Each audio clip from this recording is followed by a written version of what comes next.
তোমরা তো প্রায় অনেকেই জানো আমার একজন খুবই প্রিয় কাছের মানুষ আছে, আর তিনি কিন্তু নতুন মা হতে চলেছেন। আর আমার এই প্রিয় মানুষের জন্য আমি নিজের হাতে কি বানিয়েছিলাম সেটাই তোমাদেরকে আজকে এই ভিডিওতে শেয়ার করব।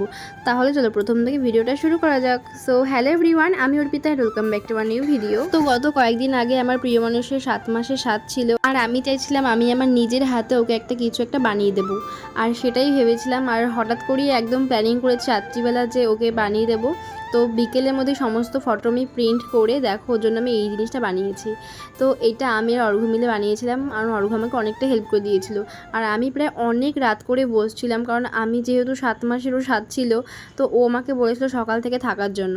তো আমি যাতে ওই দিন কেক একদমই বানাতে না হয় এই কারণে আগের দিন সমস্ত কেক বানিয়ে দেন রাত্রিবেলা আমি বসছিলাম এটা বানাতে। আর এই জিনিসটা বানাতে বানাতে প্রায় রাত 2টো বেজে গেছিলো, তোমরা দেখতে পাচ্ছ ঘড়িতে। তার মধ্যে এটা আবার আমি অর্ধেক কমপ্লিট করে রেখেছিলাম, কারণ সকালবেলা আবার এখানে আমি ড্রাই ফ্রুট, তারপরে চিপস, কুরকুরে এই ধরনের জিনিসপত্রগুলো অ্যাড করব। আর জানো তো, যখন আমি শ্রেয়াদিকে এই গিফটটা ওর হাতে দিয়েছিলাম ও এত খুশি হয়েছিল, মানে ও ভীষণ খুশি হয়েছিল।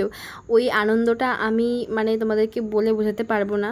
প্লাস আমি তো নিজেও খুব খুশি হয়েছিলাম, যেহেতু ওর খুব পছন্দ হয়েছে। আর আমি তখন ক্যামেরা অন করিনি বলে ওর রিয়াকশানটাও নিতে পারিনি। তো যাই হোক, আমার কাছে শ্রেয়াদি অনেকটাই স্পেশাল, আর তার জন্যই ওর জন্য আমি নিজের হাতে এটা বানিয়েছিলাম। আর তোমরাও আমাকে কমেন্ট করে জানিও যে এই গিফটটা তোমাদের কেমন লেগেছে। আর হ্যাঁ, তোমরা কিন্তু অবশ্যই শ্রেয়াদিকে আশীর্বাদ করো যাতে এইরকমই সবসময় হাসি খুশি থাকে, আর নতুন যে পৃথিবীতে আসছে সেও যাতে সুস্থ সবলভাবে এই পৃথিবীতে আসতে পারে।